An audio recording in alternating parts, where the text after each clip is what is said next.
اب ہم نماز کی تیسری شرط کی طرف چلتے ہیں، اور نماز کی تیسری شرط ہے استقبال قبلہ۔ استقبال قبلہ سے کیا مراد ہے؟ استقبال قبلہ سے مراد نماز میں قبلے کی طرف منہ کرنا ہے۔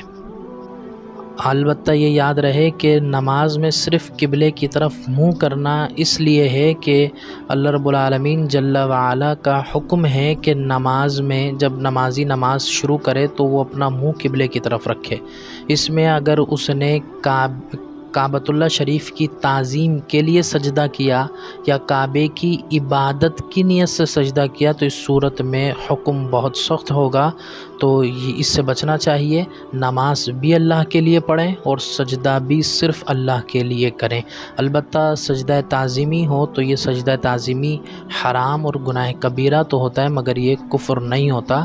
لیکن اگر کوئی عبادت کی نیت سے کعبۃ اللہ شریف کو سجدہ کرے گا تو وہ دائرہ اسلام سے نکل جائے گا، اس لیے اس میں بہت احتیاط کی حاجت ہے۔ بس اتنا یاد رہیں کہ ہماری نماز بھی ہمارے رب کے لیے ہے اور ہمارا سجدہ بھی ہمارے رب کے لیے ہے۔ کعبہ شریف کی طرف جو منہ کرنا ہے یہ بھی ہمارے رب کے حکم کی وجہ سے ہے۔ نماز میں کعبۃ اللہ شریف کی طرف منہ کرنا یہ لازم ہے۔ اگر کوئی شخص اپنے سینے کو جان بوجھ کر قبلہ شریف سے پھیر دے گا تو اس صورت میں اس کی نماز فاسد ہو جائے گی، اور اگر وہ بھولے سے ہو تو ایک رکن کے برابر یعنی 3 مرتبہ سبحان اللہ کہنے کی مقدار اگر وہ سینے کو پھیرے رکھے تو اس صورت میں نماز فاسد ہو جائے گی، اور اگر ایک رکن سے پہلے وہ واپس اپنے سینے کو قبلے کی طرف کر دے تو اس صورت میں اس کی نماز فاسد نہیں ہوگی۔ البتہ یہ یاد رکھیں کہ جو نمازی نماز میں جو ادھر ادھر دیکھتے ہیں اس سے نماز فاسد نہیں ہوتی، البتہ اس سے بچنا چاہیے تاکہ نماز میں خشوع و خضوع قائم رہے۔ اب تحری کے چند مسائل سماعت کرتے ہیں کہ ایسی جگہ پر ہیں جہاں قبلہ کی سمت ہی ہمیں معلوم نہ ہو تو اس صورت میں کیا کیا جائے۔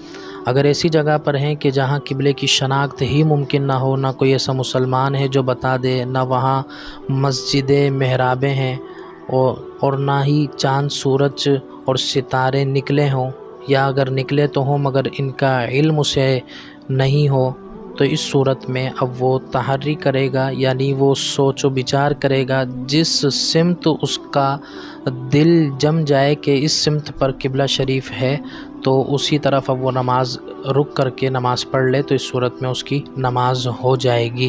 البتہ یاد رکھیں کہ جب یہ صورت ہو کہ کوئی بتانے والا بھی نہ ہو اور سورج چاند اور ستارے کے ذریعے قبلے کی سمت کا تعین کا علم بھی اس کے پاس نہ ہو، مسجدوں کی محرابیں وغیرہ جو تفصیل پیچھے ذکر کی ہے یہ چیزیں نہ ہوں، اب اس پر تحری کرنا لازم ہے۔ بغیر تحری کے کسی بھی سمت اس نے نماز پڑھ لی تو نماز نہیں ہوگی۔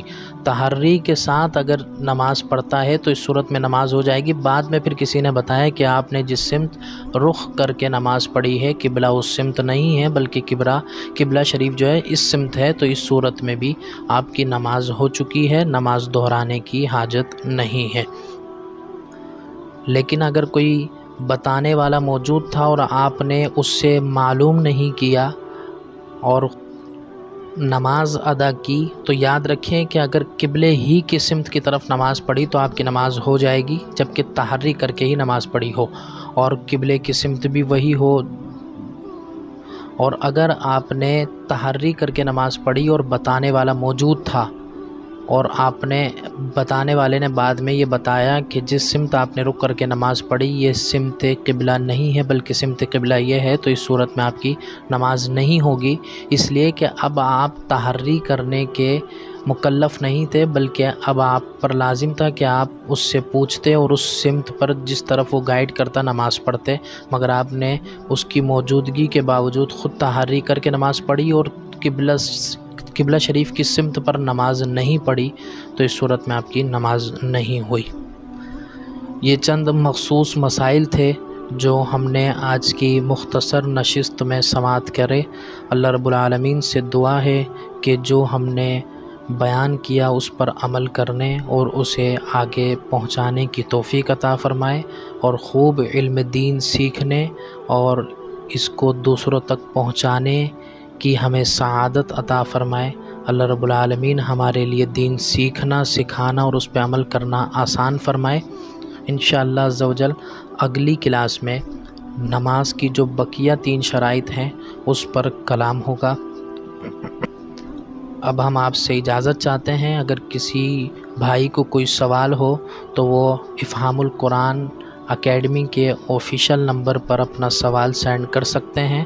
اگر سوال زیادہ اہم ہوا تو اگلی کلاس میں ان کے سوال کو لے لیا جائے گا، بصورت دیگر ان کو گروپ میں جواب سینڈ کر دیا جائے گا۔ آپ اپنے سوالات اکیڈمی کے نمبر پر سینڈ کر سکتے ہیں۔ اللہ رب العالمین ہم سب کا حامی و ناصر ہو۔ السلام علیکم ورحمۃ اللہ وبرکاتہ۔